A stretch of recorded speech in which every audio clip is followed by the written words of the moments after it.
Mr. Meacham, take one.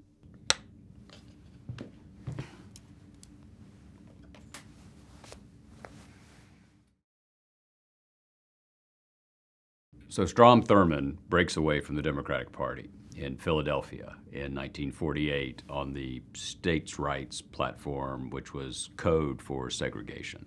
He then campaigns throughout the fall of 1948 on a segregationist platform, basically couched in Cold War language, arguing that civil rights, the extension of Jefferson's promise that we are all created equal to previously excluded groups, amounts to socialism.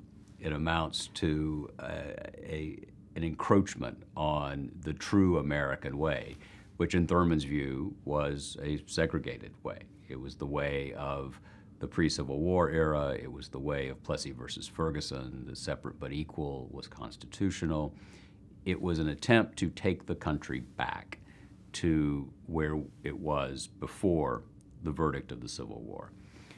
And so Governor Thurmond shows up in Charlottesville, Virginia, and gives a speech to a raucous crowd arguing that civil rights is communism, that white supremacy is in fact the natural order of things.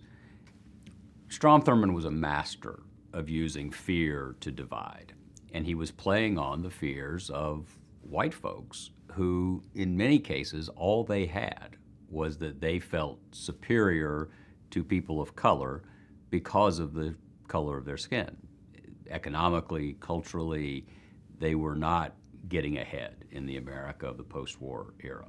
And so Thurmond did all he could to say, we know there is one group to blame for everything that's wrong, and there's one group to which you will always be superior, and we must defend that. And that was people of color. 1948 is a fantastic presidential race. You have four candidates. You have Truman and Dewey as the centrists, more or less. You have Henry Wallace as a left-winger progressive, and you have Thurmond as the right-wing segregationist candidate. So it's really a referendum on almost every sphere of American life. Imagine Henry Wallace is basically Bernie Sanders in this analogy. Thurmond comes up way short, obviously, but he wasn't really there to win the presidency. He was there to advance an argument. And the argument was that the Civil War might be lost, but white supremacy was not. And by embodying that, by being the true to, at that point, what the Democratic Party was, the Southern Democratic Party was, he was trying to stake out a national platform on what was essentially a regional vision. Our better angels is a line, the better angels of our nature, more precisely, is a sentiment of Abraham Lincoln's from his first inaugural address. He had begun to write his first inaugural in the upper room of his brother-in-law's store on Adams Street in Springfield. And he'd called for Andrew Jackson's nullification proclamation and a speech of Henry Clay's, the Declaration of Independence. And he'd come to the end of it, and there wasn't a particularly poetic conclusion. And so he passed it around to his incoming cabinet, and William Seward suggested a phrase, a more elegant ending. Lincoln went in and edited Seward's edit and basically came to the line, which echoes even now, that at some point we would be together again when the better angels of our nature were summoned. Lincoln was a prose poet. So much of the way we think about the country is shaped by his language. Better angels of our nature, government for the people, by the people, of the people, forever free from the Emancipation Proclamation, with malice toward none, with charity for all. And it's a reminder that language in the presidency matters, that their words, if in fact they meet the moment in a noble way, can live forever.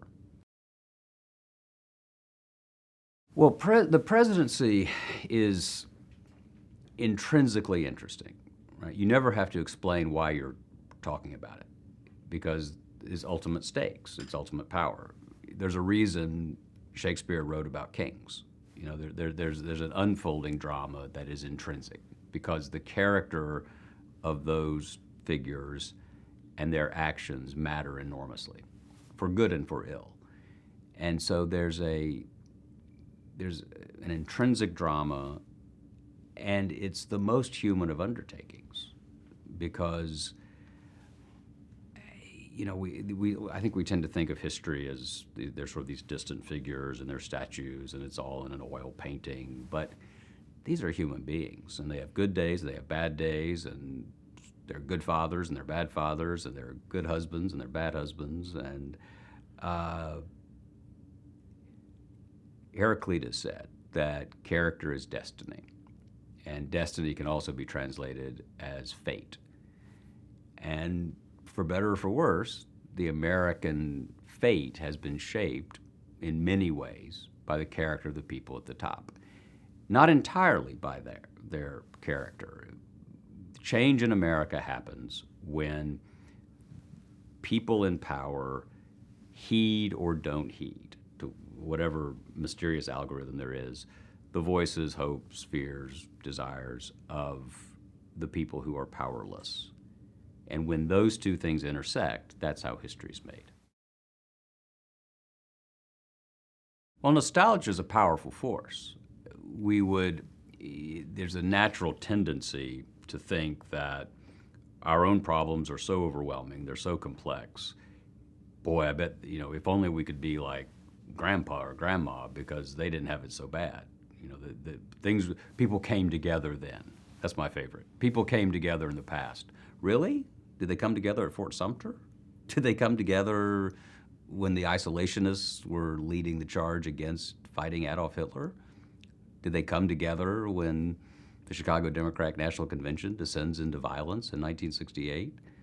Did they come together when a significant part of the country wanted Ronald Reagan to be impeached? So there's the sense that though past was easier, our own time is very difficult, and the future will be what we can make of it. I understand it. It's the motive force behind things like making America great again that presupposes that the country was once great and now is not, and that it falls to this generation to try to lift it back up, or this particular group of people. America is great. It's a marvelous, complex, confounding, difficult, frustrating, yet wonderful country. But it's always been in the process of becoming. The founders understood this. Our goal was not perfection. Our goal was, in the words of the preamble of the Constitution, a more perfect union.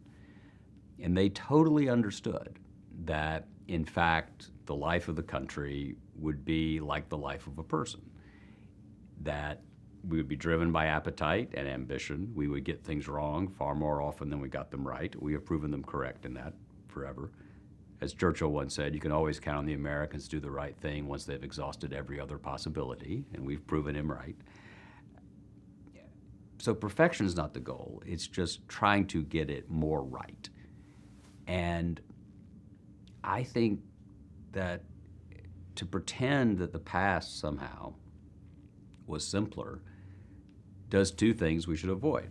One is it forecloses the possibility of learning much from it, because if it was easier, what do they have to teach us? If they were walking around in powdered wigs and frock coats and everything was fine, which would have surprised them. The other is we're not doing justice to the people who sacrificed to get us to where we are. We're not doing justice to John Lewis or Rosa Parks or Frederick Douglass or Harriet Tubman or Elizabeth Cady Stanton or Susan B. Anthony.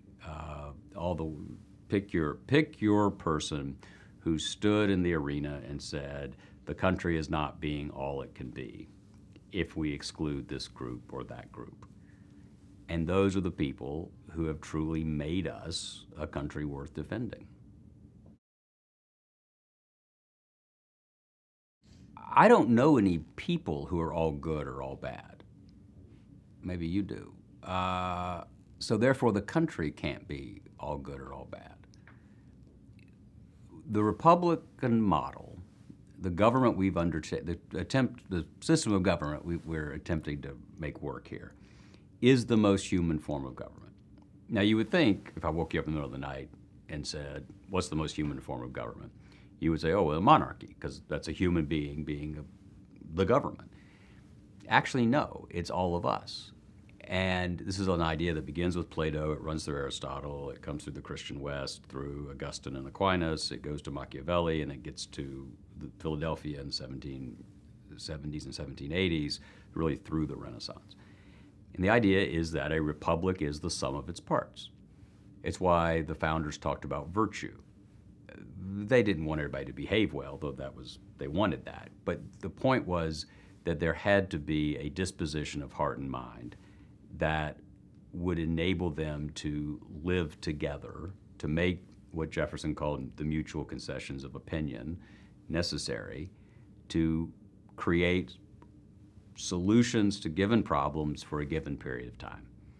And that's what politics is. It's not about the next 300 years. It's about how do we solve this particular question, given the limitations, given what George Eliot, the great Victorian novelist, called the dim lights entangled circumstance of the world. Given those dim lights entangled circumstance, how do we get through this? And so therefore, you manufacture consensus, you seek consensus to create a solution for that period of time. It's always subject to amendment, it's always subject to adjustment. And I think in that way, it totally mirrors what human nature is like.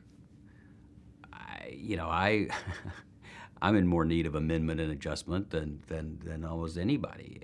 And so I don't see why the country as the manifestation, the political manifestation of 340 million people should be any different. The public arena is not particularly conducive to dealing with complexity. Ever more so, if you want to think about social media, you think about cable news, you think about political figures who now benefit from dividing and not unifying, that in fact they get more purchase, they get more mileage out of losing fights and then being able to blame the other side than they do winning fights. I understand that. My argument is that it's not a hell of a lot different today than it has been in the past. And you look back and just look at World War II, the greatest generation, the greatest war. We came together. Tom Hanks once said, when asked about why do you make so many movies about World War II, he said, it was good versus evil and Grandpa won. Great cinematic insight.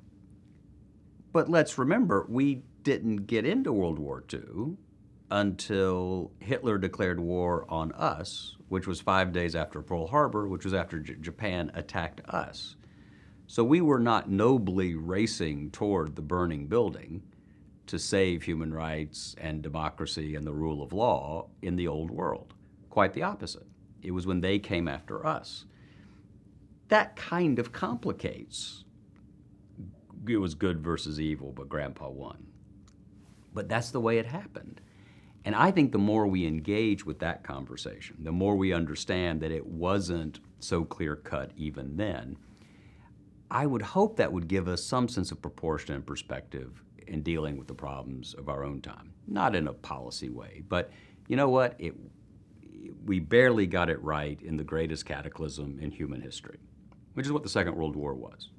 Right? It begins in one world, and by the end of it, we have the power to destroy human life. That's a hell of a 6-7 year period.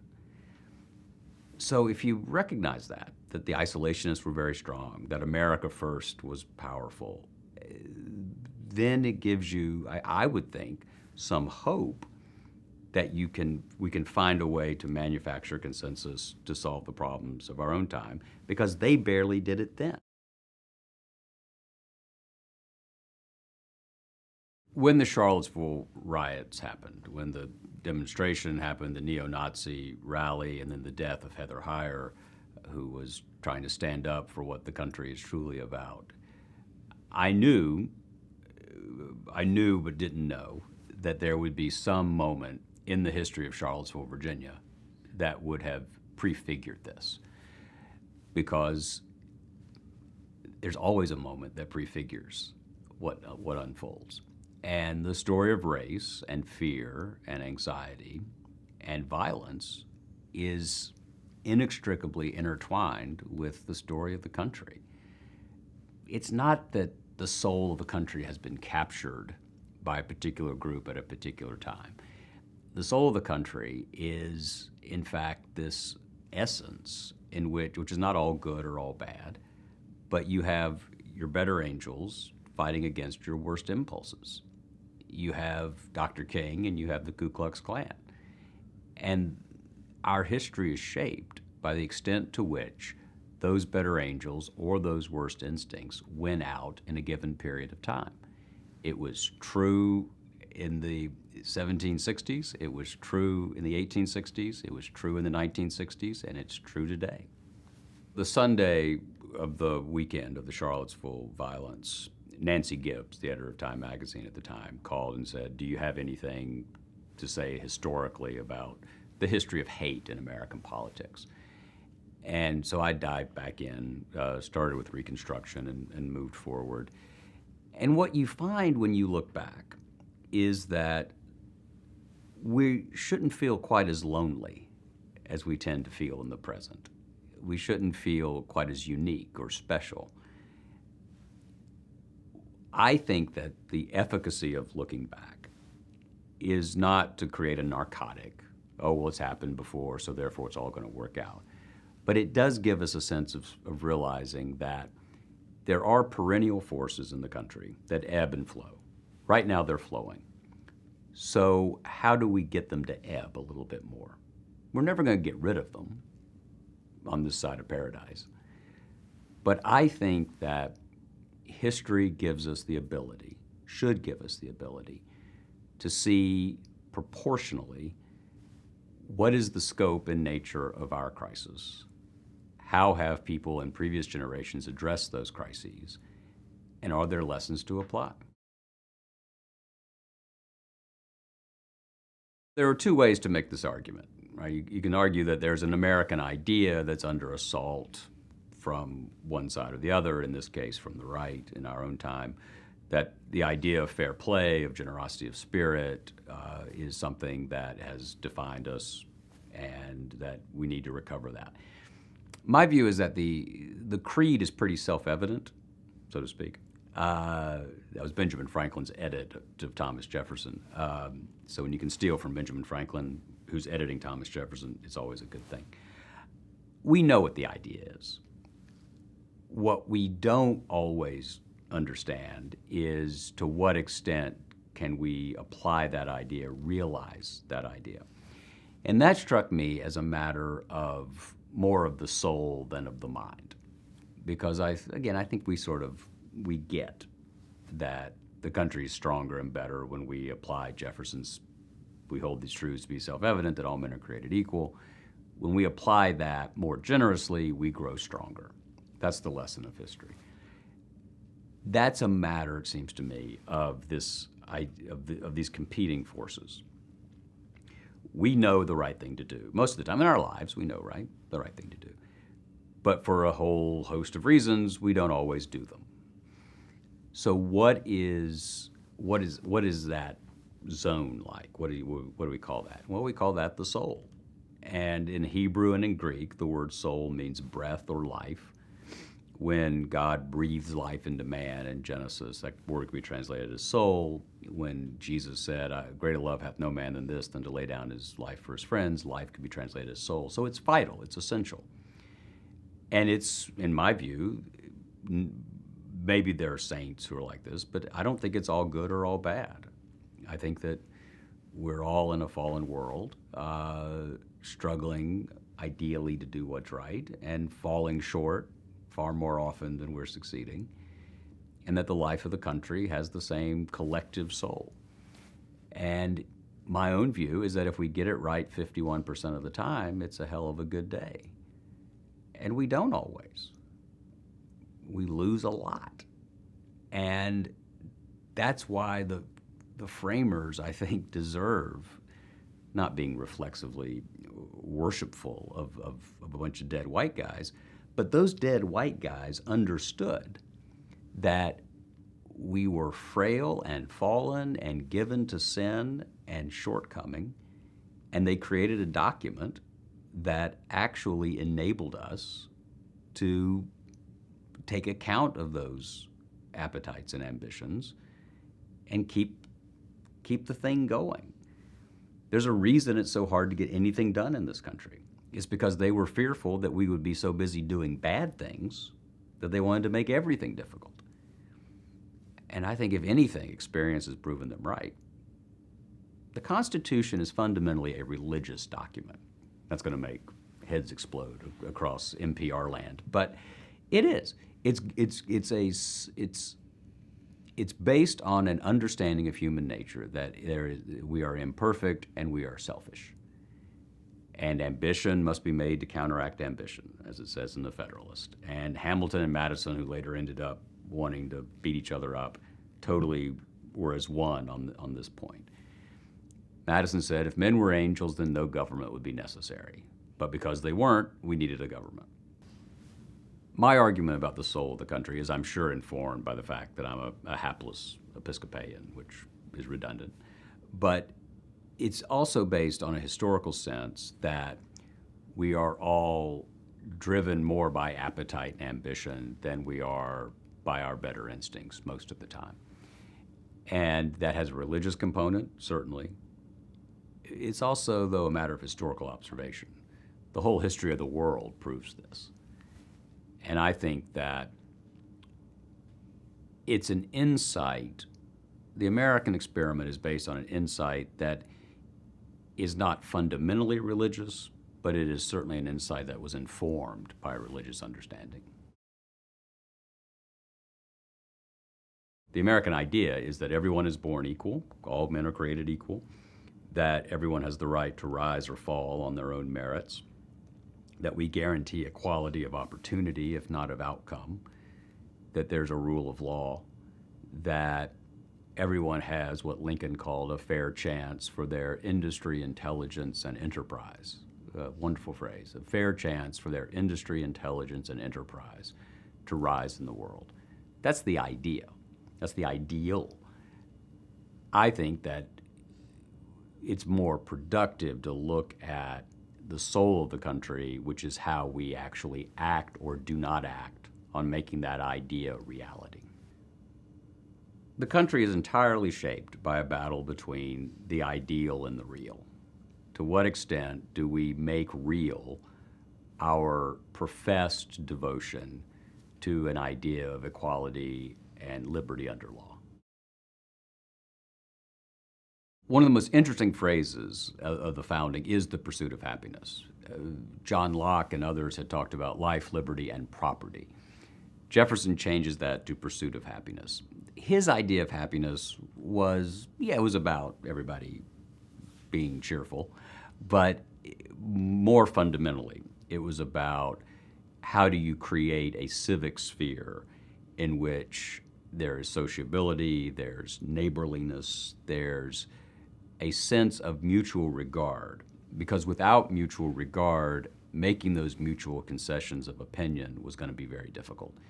And so the pursuit of happiness was not simply an individual endeavor, it was also about the good of the whole. There was a civic-minded aspect. I would argue that the pursuit of happiness has always been more theoretical than real, because the man who wrote those words didn't have much interest in the hundreds of people he enslaved pursuing their happiness. He wrote those words on a lap desk that had been made by an enslaved man. So Abigail Adams in the same season had written to John Adams saying, "Remember the ladies," hoping for some equality of treatment, and he didn't. So we've always been in the act of failing as much as we have succeeded in terms of enabling everybody to pursue happiness. I think you could argue that by the 20th century, there was a kind of prevailing cultural narcissism that has become more dispositive. But I'm hesitant to be too hard on modernity when the men who framed that as a goal were so self-evidently limited in their application of it. At our best, Americans believe in fighting for fair play. They believe in more generously interpreting and applying what became the most important sentence ever written in the English language, that we're all created equal and endowed by our Creator with certain inalienable rights. I think that every generation rises or falls on how generously we've applied that Jeffersonian sentence. How widely have we opened our arms?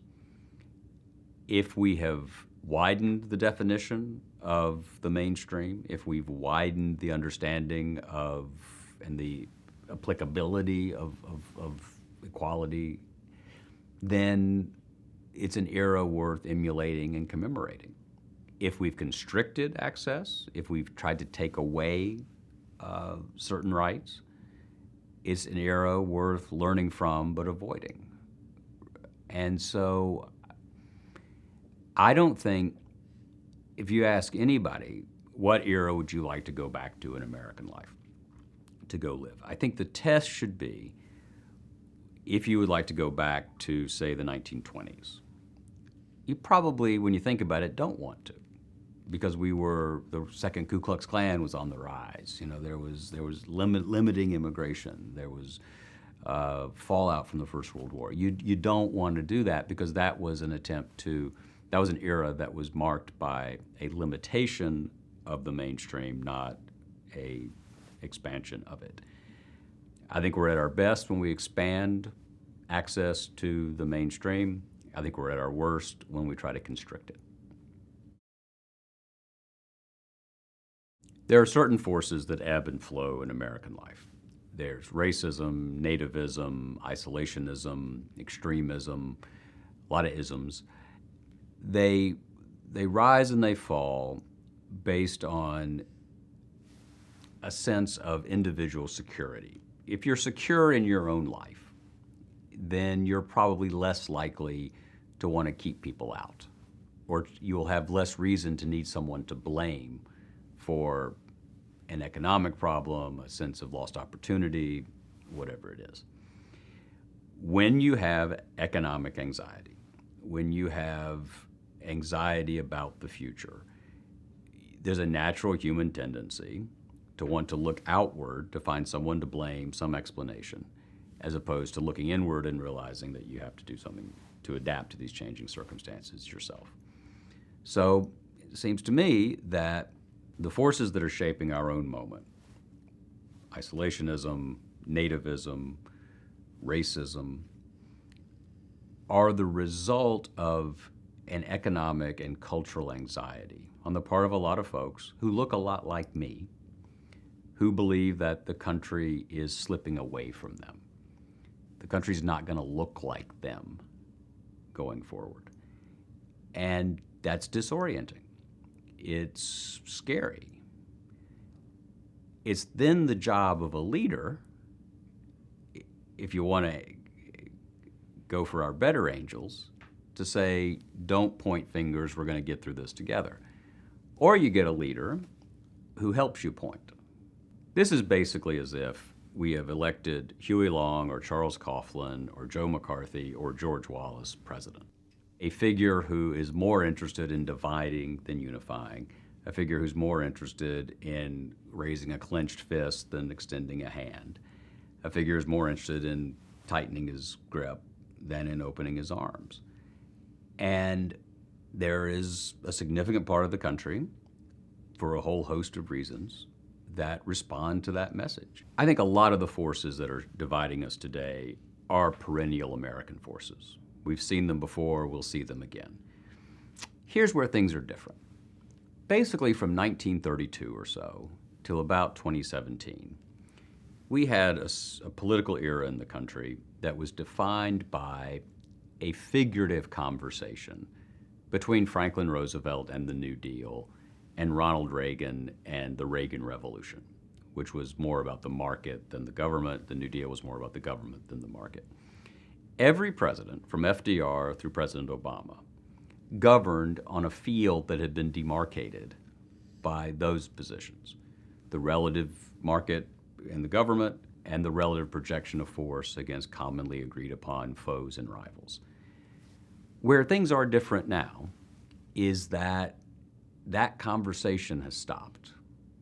And the task of the next few years in American politics, I think, is going to be, do we restore that conversation, or has a new conversation begun?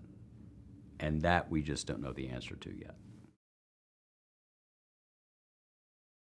Politicians are far more often mirrors of who we are than they are molders. And I think when people say they're unhappy with American politics, when they say, oh, I wish the system were different, they can actually make it different. And if enough of us wanted it to be different, it would be. Michael Bloomberg, the former mayor of New York, I once asked him, what have you learned in politics? He said, I've learned three things. Politicians want to be reelected. The second thing they want most is to be reelected. And the third thing is to be reelected really big. That's their incentive. That's their unit of commerce, is the preservation of power and the perpetuation in office. And they will do that insofar as they possibly can. And if that requires reflecting their voters, then that's what they'll do. And right now, they are reflecting those voters. You have people who are not particularly interested in getting 55 or 60% of something. They want to get 100% of it. Insofar as they think this way, I mean, it's a very sophisticated conversation. Most people actually check into politics very occasionally, and therefore, the task of political leadership, it seems to me, is to tell a story that is accessible even if you're only checking in every once in a while. There's a myth that the founders didn't anticipate that the presidency would become so powerful. They fully understood it. A great political scientist in the 19th century once said that what we managed to do in America was reestablish the most ancient form of government, the elective kingship. And there's simply, in the nature of things, this emotional and political connection to the person at the pinnacle of power. There was a Scottish traveler who came through in the age of Jackson who wrote that in America, people seemed more interested in the apostle than the creed, that the power of the leader, the character of the leader seemed almost more interesting than the details of the policy. And I think there's a lot to that. Our eras, FDR once said this, that great presidents are those who came along at periods where there were stories and issues that required definition in the life of the nation. And so Washington creates the office. Jefferson, coming from an anti-federal government view, uses the federal government to double the size of the country and launch exploration, therefore, in a way, legitimizing government for people who had been skeptical of it. Andrew Jackson really becomes the first American president from his sphere of life. The first 6 presidents were either Virginia planters or Adamses from Massachusetts. Jackson was born on the periphery of white society. He rises to the top. He shows that there's a role for popular leadership. Lincoln saves the Union.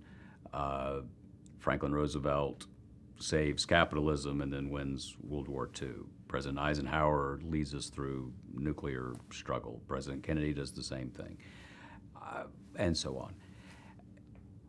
Presidents tend to be remembered less for giving the people what they expected of them, but for surprising us. So FDR ran on a balanced budget in 1932. But he realized, as he put it, that we needed what he called a spirit of bold, persistent experimentation. Try a method, and if it fails, admit it frankly and try something else, but above all, try something. President Truman was from a border state. Truman had relatives who wouldn't come to stay with him in the White House because there was a Lincoln bedroom in it. He had a lot of Confederates in his family, and yet he becomes the first president to address the NAACP and integrates the military, sets really a lot of the civil rights legislation in the motion. Eisenhower comes in as the conqueror of Hitler, seen as a great warrior chief, and yet not a single soldier dies on his watch in 8 years. Lyndon Johnson, from a segregated state, who has not been a champion of civil rights in the Senate, becomes president and finishes the work of Lincoln. Nixon goes to China. Ronald Reagan comes in saying that he's a great cold warrior, that the Soviet Union reserves unto itself the right to lie and to cheat, and that seeks world domination, and yet he ends the Cold War. The presidents who reach beyond their base of support are the ones that we remember fondly. And so what does that tell us? It tells us that it's a big, complicated country, that people who think they want one thing often don't know what they want or don't want until the history and reality and politics presents them with a choice. And so I think that the presidency remains the central actor in our political life, but the president can only do as much as the populace makes possible. And Lyndon Johnson could not have done civil rights if Martin Luther King and Rosa Parks and others had not done what they did. Woodrow Wilson could not have signed women's suffrage if the suffragists had not done what they would do. And Lord knows Abraham Lincoln could not have done what he did with the Emancipation Proclamation without the work of those who were fighting for abolition. So there is this mysterious interplay where presidents tend to make things possible only after possibility has been presented to them. The art of American citizenship is that our hearts and minds matter. And if the government is in fact a reflection of who we are, then who we are matters. And it's not going to be a quick thing. It's not a tweet, it's not an email, it's not a quick action. But there is a mysterious tide in how public opinion works. And presidents who shape that opinion and react to it are the ones who end up, I think, living in history in a positive light. Well, there's a marvelous scene right after he's become president in 1933. FDR goes to call on Oliver Wendell Holmes, and Holmes talks to him, and then he leaves, and he compares him to, Holmes had known TR, and Holmes said of FDR, third-rate intellect, but a first-class temperament. And temperament matters, because think of the scope and scale of these jobs. I mean, it's just incredible. Presidents don't have to be perfect to be effective. In fact, it sometimes helps if they're not. And there's actually a selfish instinct. There's a selfish aspect to doing the right thing. If you want to be seen as a great president, it requires often taking a short-term hit in order to do that. And so one of the things I always think about is I wish they would all think about the portrait test. What do they want us to think about when we look at their portrait? It actually is very effective because very few of them can imagine a world where we would not be staring adoringly at their portrait. So it actually is kind of an effective device. The character of the person at the top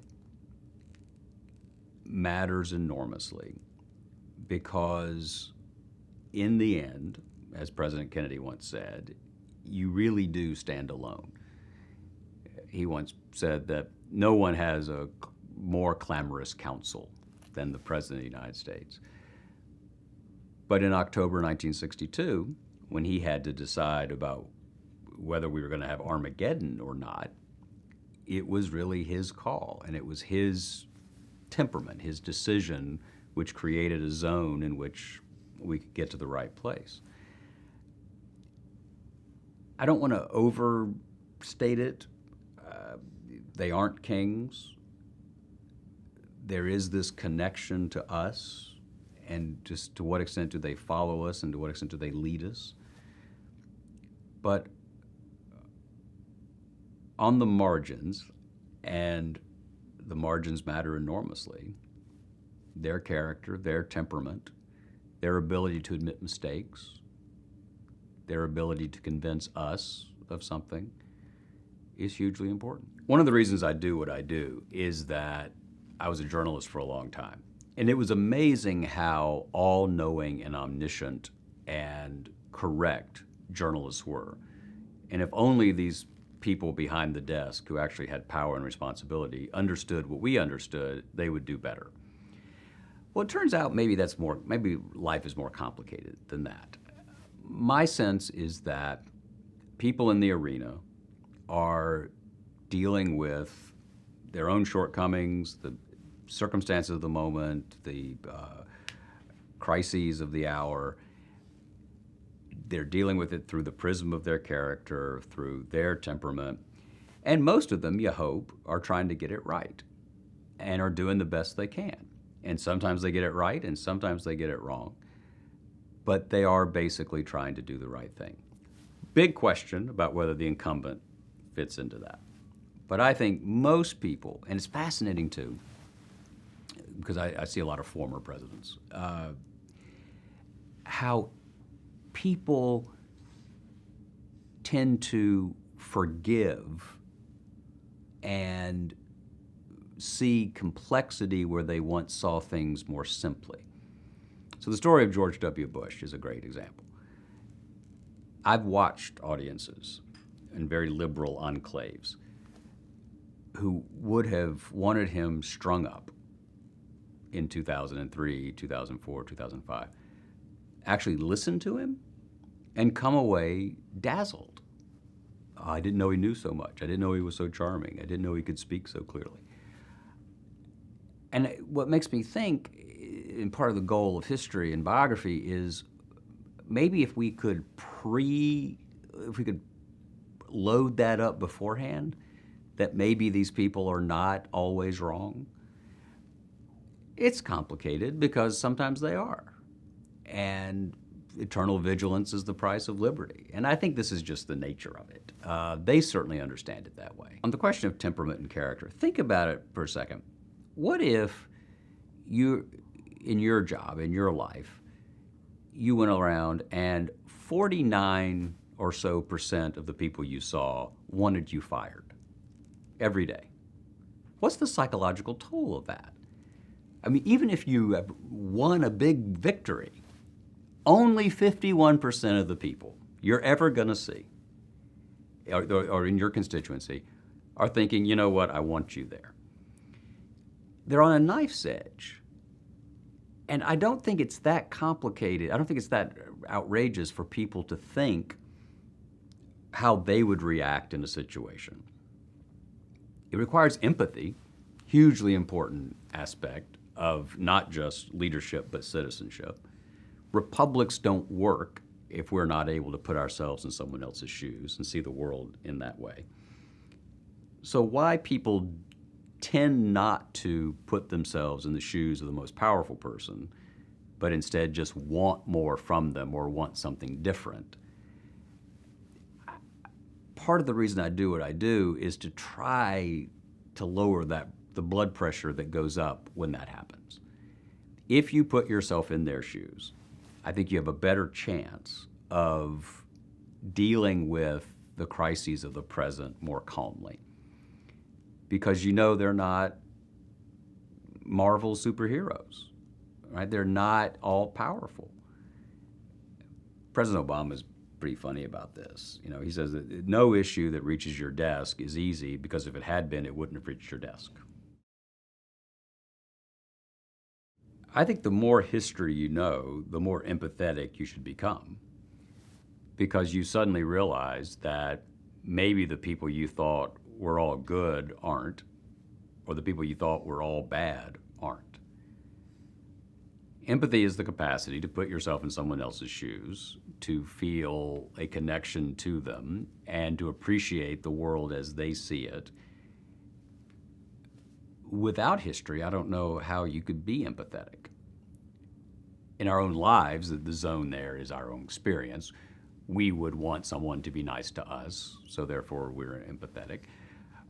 I think in broad political terms, if we see people as imperfect, because we're imperfect, then we're able to manage our expectations. And I'm not saying we should lower them. I'm not saying that we should not expect great things from people to whom we give great responsibility. To whom much is given, much is expected. But if you are watching the news, if you're obsessed with your phone, and whichever side you're on, and you're just perpetually outraged, it's not a wildly productive way to spend your life based on the historical record. It's easy for people like me to say, be calm. Woodrow Wilson was bad too. You know, I understand the limitations of this argument. And I understand that there are people who believe that the fundamental values of the country are under assault. So that requires an active and engaged, but I would argue historically literate citizenship. And it seems to me the system's working pretty well. The rule of law is holding. History is not a narcotic, and it's not a bedtime story. And I'm not saying because Woodrow Wilson was terrible and Donald Trump's terrible, therefore we're going to be fine because we were fine after Wilson. There's nothing guaranteed about the American experiment. It's amazing we're here 242 years on. It could all end in a fiery crash. My own view is that the institutions are in fact more powerful than the whims and deficiencies of one single person. But it is a stress test.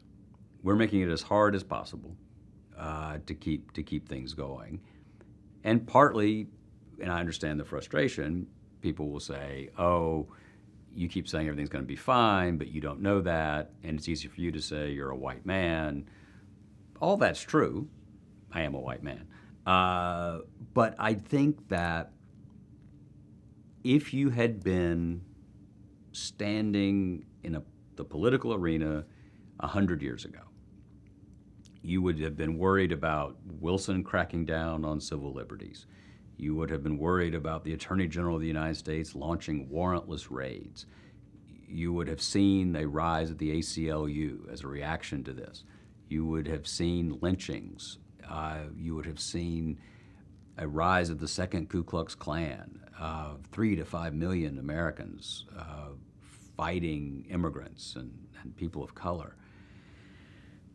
If we'd 50 years ago, 1968, 47 Americans died every day in Vietnam.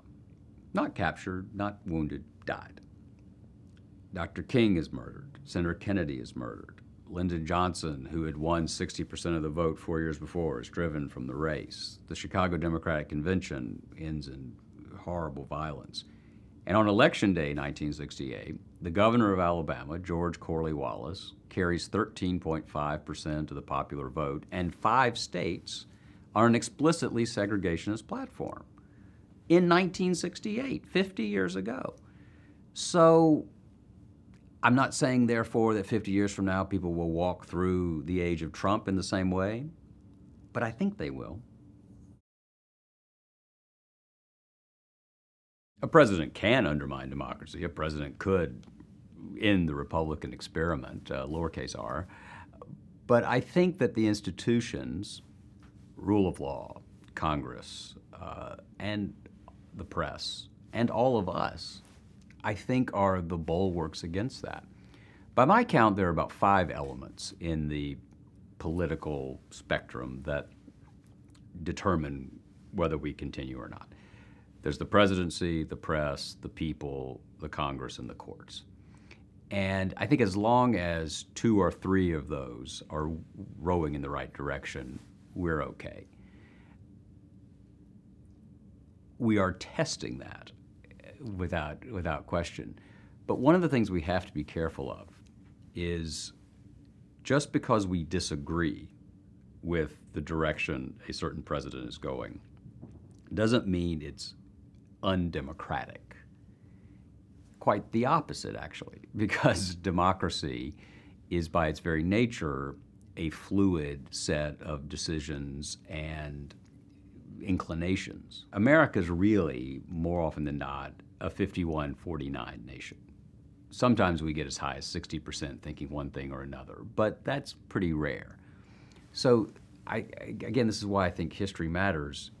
If you know that World War II was opposed by 40% of the country, if you know that Franklin Roosevelt always had 40% of the country against him, if you know that Joe McCarthy had a 34% approval rating after he was censured and fell from power, it seems to me that should give you some sense that there are going to be a lot of people who disagree with you. And your task then becomes organizing the people who do agree with you or trying to get people who disagree to agree with you. The former is probably more likely. And that's just the way it's supposed to work. It's not supposed to be easy. And it's not supposed to be this sense that the middle way is always the right way. The middle way is not always the right way. It wasn't the right way on slavery. It wasn't the right way on suffrage. It wasn't the right way on Hitler. I'd argue it wasn't the right way on Cold War or totalitarianism. There was a path that we should have taken and a path that we shouldn't, but in each of those, we took the wrong path for a long time. And so the story of the country is, how do you find your way to that path and bring enough people along with you so that we're on it? People, I think, want social media or cable news to be the death knell of democracy. But you know, slavery was pretty bad. The battles over the nature of power in the Republic, over which we fought a civil war, the nature of civil liberties in the 20th century, both during the First World War and during the McCarthy era. Every generation has some communications leap, presumably forward, sometimes it's just backward. But when we were a written culture, Jefferson and Lincoln wrote quickly and well. When we were a radio culture, Roosevelt and Churchill understood the radio. Television, Kennedy and Reagan totally got it. So, and at each point in that process, you had people worrying about the future of self-governance because the means of communication were becoming so much more complex. It's no coincidence that 1920 is a huge moment in history because it's the first time a census shows that there are more Americans living in cities than on farms. Radio becomes commercially available in 1921.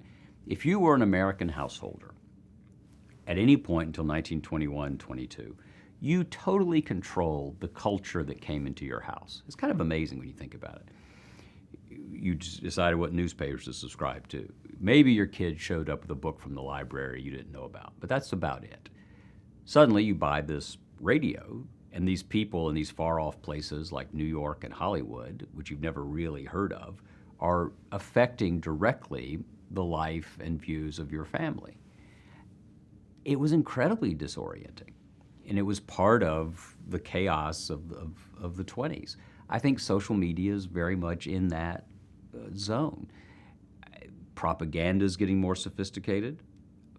People are becoming more open to either quickly expressing opinions without thinking about them or absorbing the quickly expressed opinions of others. That's a problem. one of the things I say, which parents always clap if they're in an audience, is that just because we have the means to express an opinion quickly does not mean we have opinions worth expressing quickly. And teenagers are busy expressing their opinions, so they're not listening, so they miss that part. But I don't think Twitter is going to destroy democracy. I don't think it's helping, but I think that ultimately this is about the users, not the technology. It's unquestionable that the rise of individualized technology has brought back a reflexive partisanship that was very much part of American life prior to the middle of the 20th century. So people forget, but almost all newspapers were partisan organs until the early 20th century. Let me be very clear.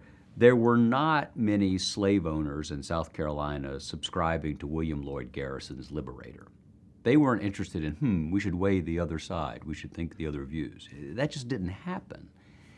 In the same way today that people would only subscribe to a certain feed of people with whom they agree with. I'm not saying because it's happened before, therefore it's okay now. But I do think we have to tap the brakes on blaming the technology and the means of communication for an underlying problem. And the underlying problem is a perennial one. It is that we tend to be reflexively partisan as opposed to being reflectively partisan. Partisanship is not a bad thing. It is part of the nature of free government. If it weren't, we would be an autocracy. So if 9 times out of 10, my view dovetails with this party or that party, that's fine. It's the 10th, and America happens on the 10th example. If you get up and you're on the other side of the aisle, and before you even get up, I think, oh, Jesus, here we go again. And I just write it off and I don't listen. And I'm composing my tweet attacking you before you've even said anything. That's a problem.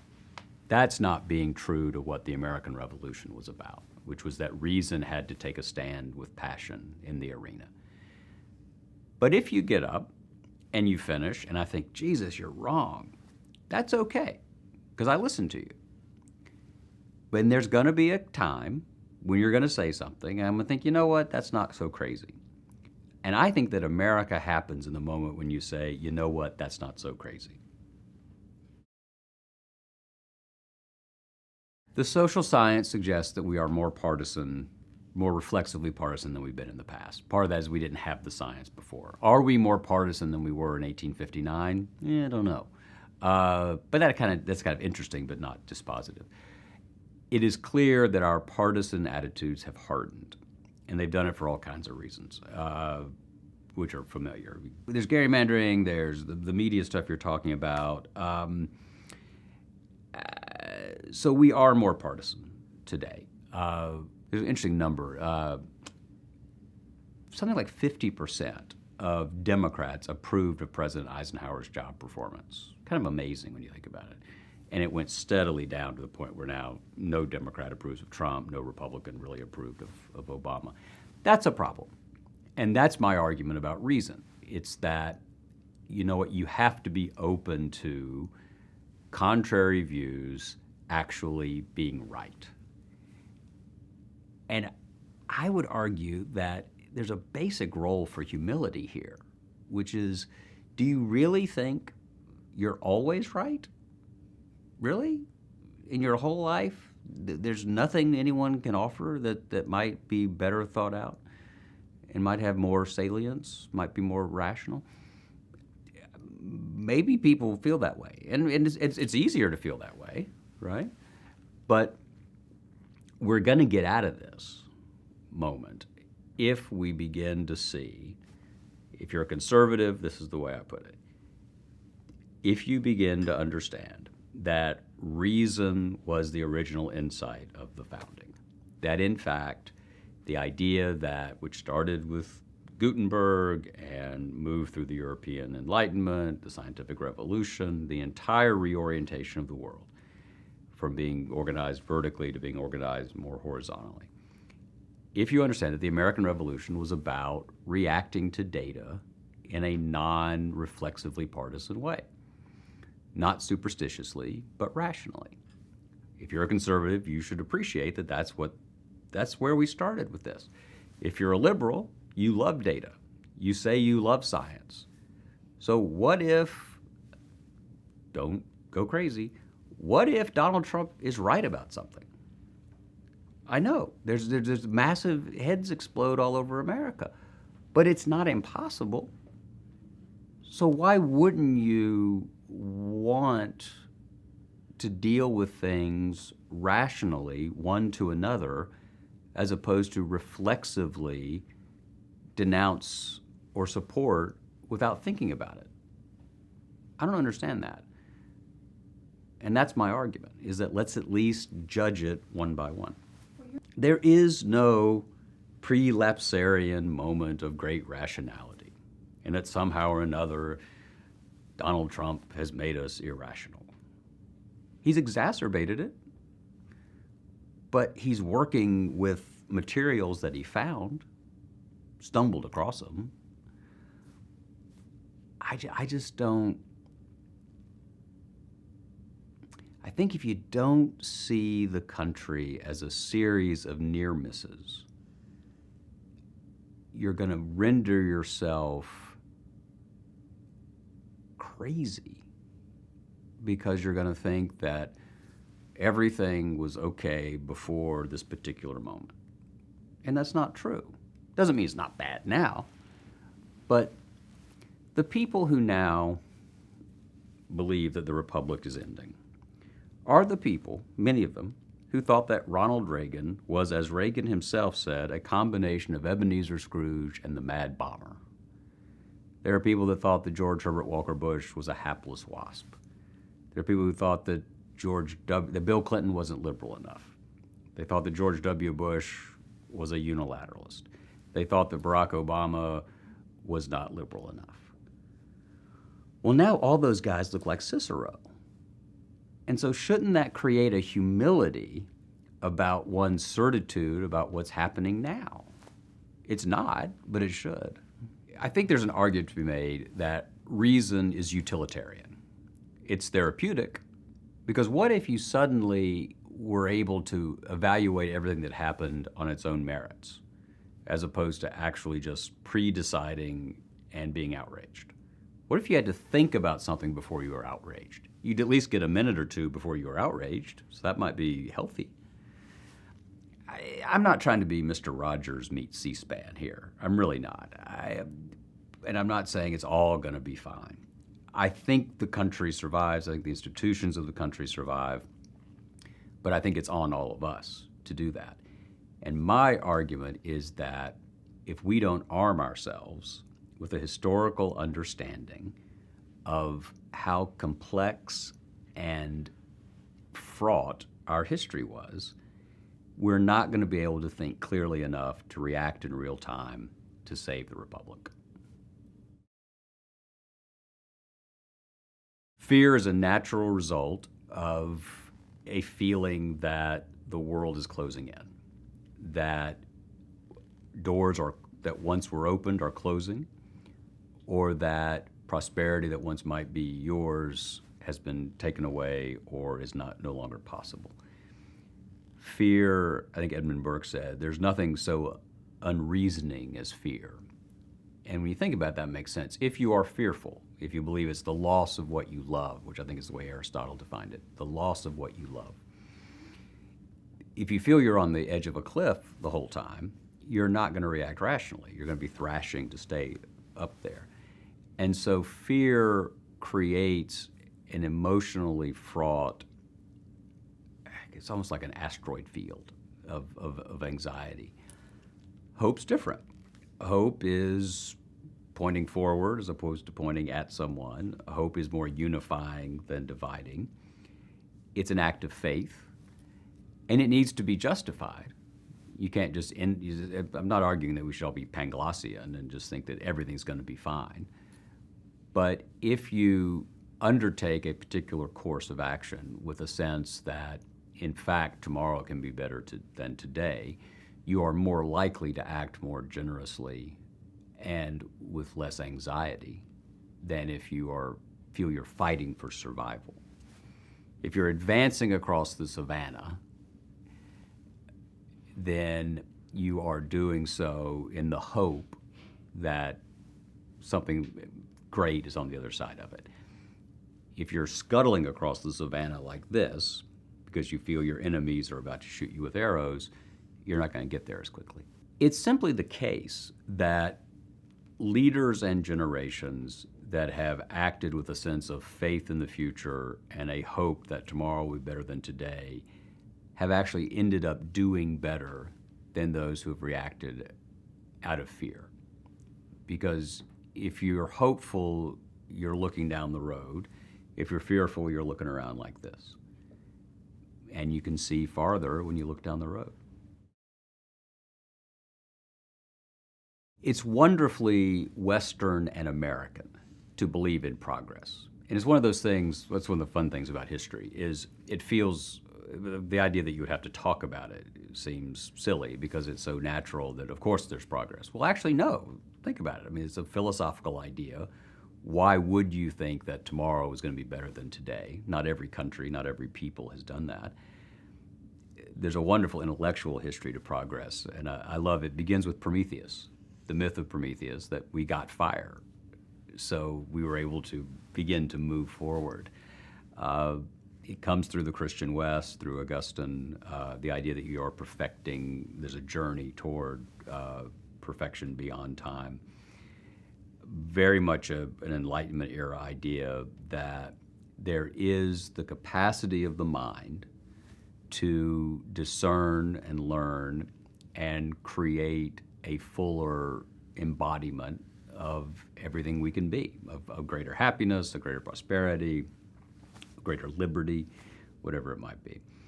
And in many ways, the American Revolution is the political embodiment of the idea that progress is an inevitable, not inevitable, but progress is a real thing, that there is a journey to be taken, and that journey will reach destinations that are worth the trouble to get there.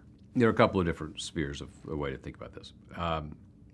FDR's Groton headmaster, Endicott Peabody, the rector as he was called, used to say that there's a line in human affairs that goes up and down, but ultimately it's upward. Dr. King borrowed a phrase from the abolitionist Theodore Parker: the arc of a moral universe is long, but it bends toward justice. There is a presupposition that there is forward motion, that the work of the universe is forward, and history is defined by the speed with which we stay on that, and the direction in which we stay on that path. Is that wrong? Is it possible that we can go backward? Absolutely. But what informs the journey forward is the belief that there is a path forward. And I think the alternative is worse. I think if you're thinking that the best we can do is to tread water and hold where we are, then all the incentives that have informed history, and this is historically based, right? So what is medicine about? What is science about? But discovering that which will make life discernibly better. So the whole arc of the Enlightenment, the scientific revolution, has been forward. Politics is not always that. So the idea that we are a shining city upon a hill, which is one of my favorite stories, because John Winthrop, the Puritan, uses the phrase city upon a hill in 1630 in a sermon called A Model of Christian Charity. President Reagan started talking about a shining city on a hill. City on a hill, the original phrase comes from the Sermon on the Mount, which means that Reagan managed to improve on Jesus, which I once said to Mrs. Reagan. I said, you know, President Reagan, to the point where I've actually heard preachers say, as our Lord said, we shall be as a shining city upon a hill. And I said to Mrs. Reagan once, you know, President Reagan improved on Jesus. And she said, well, yes, that's the kind of thing Ronnie did. So may we all someday be loved as Nancy Davis loved Ronald Reagan. But anyway, so the shining city on a hill. the idea that we are special, that we are the new Israel, which is begins before the American Revolution. There was a huge scope of thought in pre-revolutionary America that not only were we the new Israel, but that the millennium was going to come here, that's how special this was, that God was coming back to earth right now. Instead, we got George Washington. But, you take what you can get. So the idea that we are special has had great pluses and great minuses, like everything else. We have projected power around the world to secure and defend democratic values, and we have done so usually without classic imperial conquest. That's the good side. Bad side is that sometimes we do things and we think that they are divinely ordained, so therefore they must be okay. It's all about the balance between our sense of ourselves as, by and large, a force for good, and our ability to recognize that we're as fallen, frail, and sinful as the next. And how do you balance that? In this difficult era, this difficult moment, I think the fact that so many people are engaged, that so many people believe that democracy is in peril, that the republic is at stake, that what Washington called the sacred fire of liberty might be going out, that people are so ready to fight for those things is a good sign. It's a sign that 50 to 51% of the country, whatever it is, doesn't want the institutions, of which they might have been skeptical beforehand, by the way, one of the ironies of history. They want those institutions to endure. And look, here's very straightforward. There is something in the American spirit that bounces us from guardrail to guardrail. So I'm going to name 5 of the most different people you can possibly imagine. George Herbert Walker Bush to Bill Clinton. Bill Clinton went on Arsenio Hall to play the saxophone in the 1992 campaign. President Bush thought Arsenio Hall was a building at Yale. I mean, he had no idea. It was a totally different generation, totally different thing. So you went from Bush to Clinton. Then you go from Clinton to George W. Bush, 2 very different baby boomers. Then you go from George W. Bush to Barack Obama, which I thought would be the largest contrast temperamentally I would see in my lifetime, until we went from Barack Obama to Donald Trump. Think about that for a second. In a 10-minute period, on 20th of January, 2017, we went from Barack Hussein Obama being the president of the United States to Donald Trump. And it's the same country, presumably. So we go back and forth. Napoleon is alleged to have said that geography is destiny. There's no question that the scope and wealth of the United States has been essential. The frontier was essential. The idea that, as Huck Finn said, you could light out for the territories and reinvent yourself was an essential American myth. The idea, as Lincoln said, that your son could come and be president in the same way my father's son did. All of that is unique because of the scope and scale of the country. The fact that you could, in fact, go become a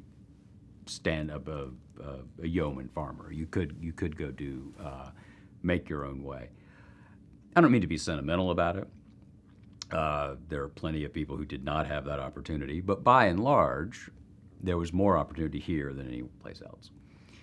And it seems to me that the nature of the country has been the belief that one of the dumbest sentences ever written was by Scott Fitzgerald, who said that there are no second acts in American lives, which is 1,000% wrong. There are nothing but second acts in American lives.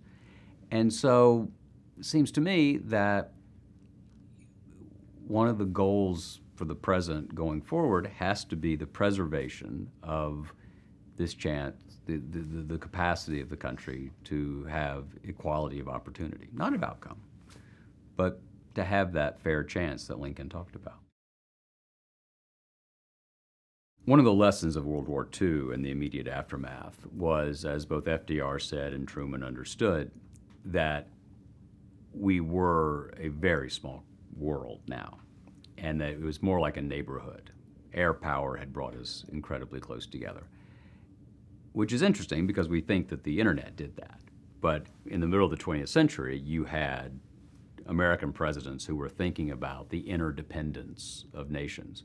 FDR said in his last inaugural that we'd learned that the only way to have a friend is to be one, that the world was so close together now that we were like a neighborhood. And so what happened in one place mattered to us all. I think that understanding that Tennyson was right, that we're a part of all that we've met, is one that falls, at the moment that insight feels very 21st century. And I think there's something worth avoiding that I sometimes think of as the narcissism of the present. The idea that suddenly this is like Miranda in The Tempest, that, "Oh, brave new world that has such people in it," and their father says, "'Tis new to thee." We've been dealing for a long time with a world that feels very close, that what happens in a cave in Afghanistan matters in Lower Manhattan, for instance. True now, and I think that what we have to do is figure out what is our responsibility, both to ourselves and to those who want to come here, and how do we project ourselves around the world in order to try to be a force for good as opposed to a force for ill. Change in America tends to come when something that the powerless have been fighting for finally attracts the attention and the action of the powerful. So whether it's abolition or suffrage or civil rights or economic opportunity or making the softer, the rougher edges of capitalism, whatever it might be, it almost always begins among the many and finally reaches the few. There are counterexamples, but by and large, the presidents we revere are ones who simply have listened well. And I think that's an absolutely essential element of leadership at the very top. And it's not just presidents, but it's people who are comfortable, people who don't struggle day to day, to whom much is given, much is expected. And part of citizenship is leadership.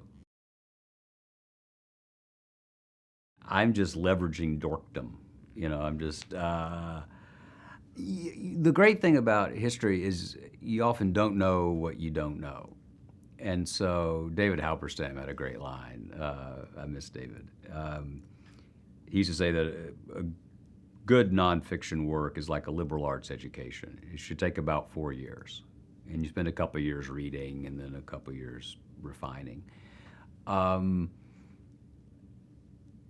What I love doing is try to find a moment that feels serene and unified, and then go actually find out about how screwed up it was. And you're never disappointed by that. So you think about 1948, we've won the Second World War, we're unified against communism. Well, no, we're not. Strom Thurmond's out running for president saying, let's segregate again. You look at 1965 and you think, my God, the new liberal order is here. Lyndon Johnson has built the Great Society. He's won 61% of the vote. He's about to lose more than 40 seats in the House, and Ronald Reagan's about to become governor of California. Every action has a reaction.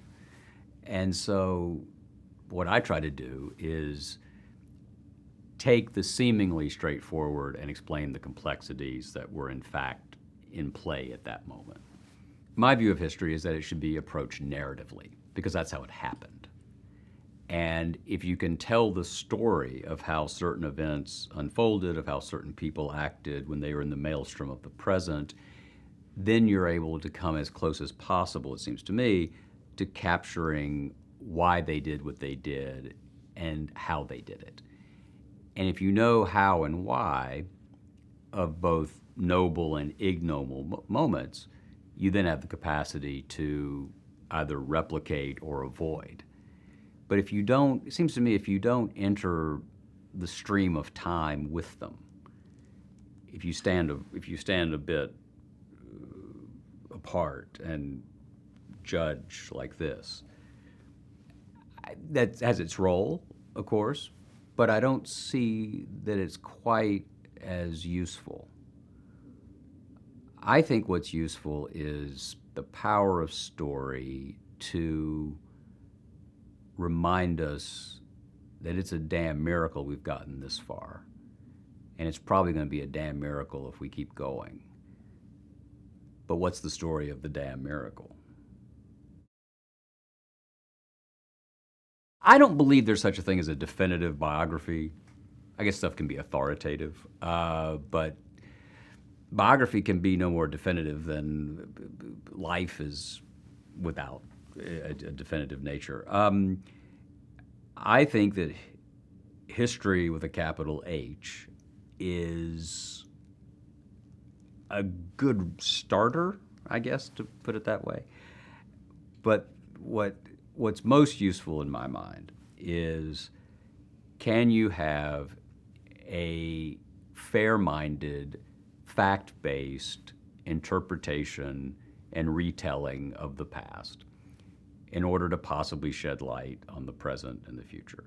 And there are people who disagree with that. There are people who have different views of history and biography, and they don't think that we can rip people out of their context and put them in ours, and that's true.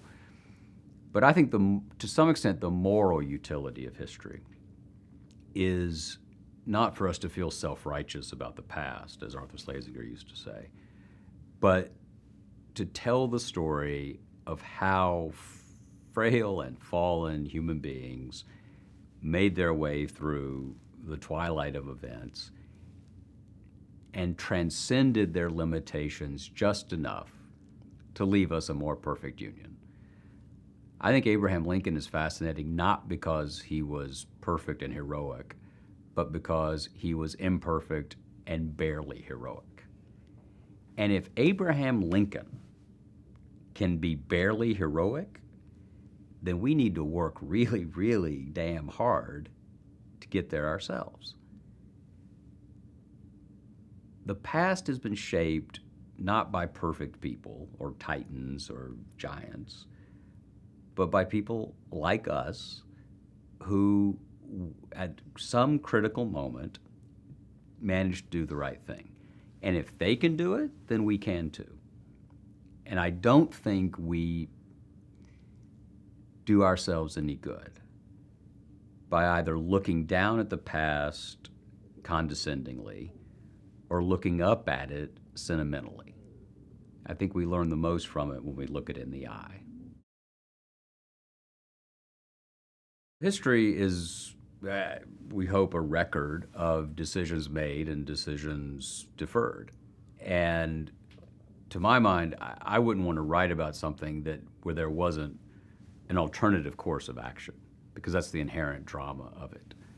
So the nature of crisis, the nature of history is that people made a decision in real time to pursue path X as opposed to path Y. And that made the world either better or worse. And why did they pursue the path they pursued? Why did they decide not to pursue that one? And to some extent, what would have happened if they'd gone with the other one? I ended the argument in 1968 or so because anything more recent tends to fall more into journalism and present memory than history. And people bring their own preconceptions to it in a way that is interesting to talk about, but I may not have much light to shed on it. It was about a century of American life. It was really from Reconstruction to the Voting Rights Act into the cataclysm of 1968. And I think I can offer, immodestly, the argument I can offer is this is what I think about what happened long ago. I know you know what you think about what just happened, so let's just wait till that falls into the long ago category, and then we'll talk about it. Richard Hofstadter wrote The Paranoid Style in American Politics in the early 60s. Basically the idea being that there is a recurrent tendency in American life to blame some, usually an elite, but some group that is undermining the way of life for everyone else. It's a threat. So his context in 1964 was the John Birch Society. The right wing, anti-communist right wing, believed that there was this cabal of New Dealers and squishes who were working for the Soviets. That there's always the sense that there is some group, there's some force that is just beyond your control that's trying to take everything away from you. And it is one of the great insights in modern historiography, because almost every era, almost every moment, there is some example of that paranoid style. From kind of a global point of view, there are really three or four dominant themes, right? There's male supremacy, there's white supremacy, there's economic opportunity, and there's our relationship with the rest of the world. Whether are we isolationist, are we interventionist? And all of those issues continue to unfold. Those are the perennial questions. They all tend to, the first three anyway, touch on equality. Are we a country that can reasonably and rationally say everybody has a chance if they work hard enough? You know, have we opened, are there enough ladders for people to climb up? Or have we taken those ladders away? And if we have, should we rebuild them and put them back? And I think that's really the defining question for this era, is going to be, was the post-World War II middle class, which was an extraordinary achievement, was that an aberration? And does the complexity of the changing demographics of the country make it ever harder to provide that opportunity for everyone? Is there a white backlash against the changing demographics that will, in a way, bring down the whole house? And I think the next generation of political leadership is going to have to figure out a way to argue that there is a path to prosperity. And prosperity is absolutely essential to the health of democracy and to the security of liberty and individual rights. No democracy has ever survived without broad-based prosperity, and it has to be broad-based.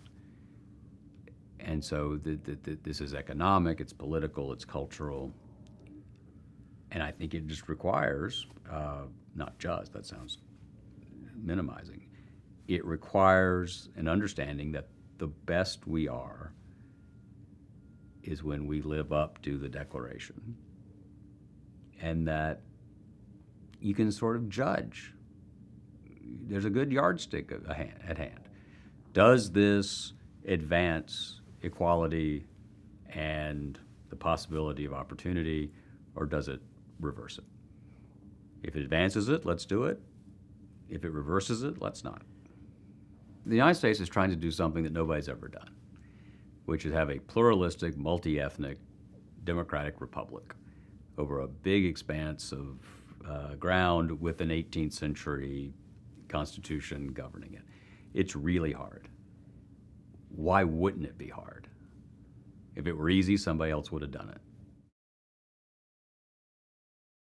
Well, I talked about segregation in my native region as apartheid because that's what it was. It was a legalized system which consigned people of the non-majority race to second-class citizenship, which is precisely what apartheid was. And I think if we sugarcoat it, if we pretend that, and also if we pretend somehow that the civil rights movement is over, then we're not recognizing the reality all around us. You know, I grew up in Chattanooga, Tennessee, on a Civil War battlefield. Could find little Manet balls when I was a kid. Interestingly, I didn't get a lot of lost causism. There was, part of it was, in Chattanooga anyway, the monuments were almost all Union monuments because they won. And they were the only people who had any money to build monuments after the war. So I was never taught, oh, if only Stonewall had lived, blah, blah, blah. But I certainly encountered it culturally.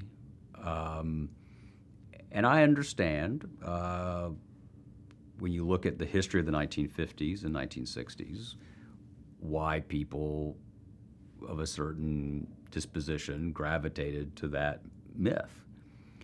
Because the people in the 1860s had gravitated to that myth. The immediate occasion for the Charlottesville Violence was about Robert E. Lee and the statue there. And part of the iconography of the lost cause was that these generals were defeated by forces beyond their control, Northern materiel, massive force, and that somehow or another these are martyrs to a cause that was noble.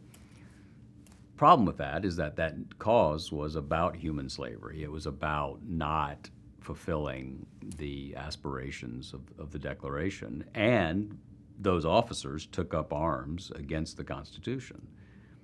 Unlike Washington, unlike Jefferson, unlike Jackson, who were slave owners and had their issues, obviously, but who were devoted to the Constitution as an experiment. If General Lee had had his way, that experiment would have ended. And I think that's a bright historical line in all of this. There's no question that Charlottesville was about the lost cause meeting this terrible strain of neo-Nazism, this idea of white nationalism, that somehow or another white people are under siege from the changing demography of the country, and that therefore they are somehow justified to take up arms to defend a country that, in their minds, needs defending. If you're looking for a sign of where at least the neo-Nazi world thinks they are in relation to the president, David Duke said, this is why we elected Donald Trump. This is why we voted for him, was to create this white nationalist world. And again, it's perennial, but a lot of us thought, hoped, prayed that it had become much more of a fringe, it had become much more part of the past. It's a reminder that the battle goes on.